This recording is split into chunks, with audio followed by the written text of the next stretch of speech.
ఒక particular conditions లో జాగ్రత్తగా వినండి.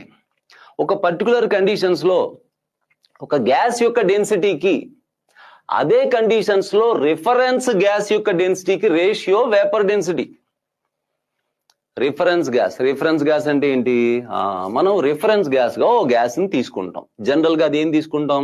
హైడ్రోజన్ గ్యాస్ ని మనం రిఫరెన్స్ గా తీసుకుంటాం. ఇప్పుడు మనం ఏం చేయబోతున్నాం? ఇప్పుడు రూమ్ టెంపరేచర్ ఉంది, రూమ్ లో కండిషన్స్ ఉన్నాయి. ఈ కండిషన్స్ లో హైడ్రోజన్ గ్యాస్ కన్నా మనం స్టడీ చేస్తున్న గ్యాస్ ఎంత డెన్స్ గా ఉంది? హైడ్రోజన్ గ్యాస్ డెన్సిటీతో పోల్చితే, హైడ్రోజన్ గ్యాస్ అంటే రిఫరెన్స్ గ్యాస్, మనం తీసుకున్న రిఫరెన్స్ గ్యాస్. హైడ్రోజన్ గ్యాస్ డెన్సిటీతో పోల్చితే మనం స్టడీ చేస్తున్న గ్యాస్ యొక్క డెన్సిటీ ఎన్ని టైమ్స్ ఎక్కువ అని తెలుసుకోవడానికి అన్నమాట vapour density. That means how dense is this gas compared to our reference gas. ఆ రిఫరెన్స్ గ్యాస్ ఎప్పుడు హైడ్రోజన్ అవుతా ఉంటది జనరల్.